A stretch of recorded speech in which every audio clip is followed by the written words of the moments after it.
Today on the Daily QCI, something a little bit different. How to be an adult. This is something that I think is pretty interesting. Kegan's theory of adulthood, growing into being an adult. The information I'm providing is summarized from an article that I'll link in the show notes. Kegan's theory reframes adulthood not as an arrival point, but as a series of psychological shifts in how we relate to ourselves, others, and the world around us.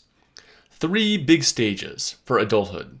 The socialized mind. This is where you take in values, beliefs, and norms from others. Could be family, culture, an authority figure, and you organize your life around fitting in to those. You're shaped by expectations. The next type is the self-authoring mind. This is where you're writing your own narrative. You question previous scripts and construct your own values, principles, and direction. You're shaping your life. This is the version we try to walk people through when we do strategic planning with them or coaching. Next is the self-transforming mind. You begin to hold even your chosen identity lightly. You recognize the limits of your own lens and embrace complexity and paradox and change. You're constantly evolving your own framework. Most adults operate primarily in that first one, the socialized mind. But leadership and deep self-awareness and the kind of resilience and anti-fragility needed in the world today demands a move towards self-authoring and even self-transforming. How about some examples? The socialized mind. How about a dentist that avoids implementing a new procedure because colleagues roll their eyes, even though evidence supports its effectiveness?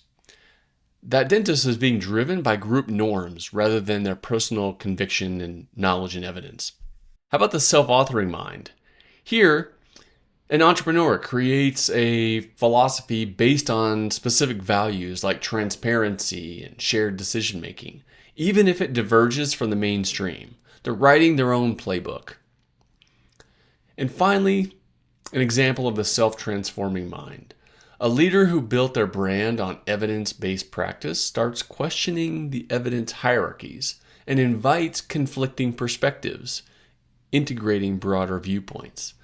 They've outgrown their own paradigm again and again. How can you apply this stuff today? What belief or identity do you hold so tightly that it's holding you back from learning something new or seeing a different perspective?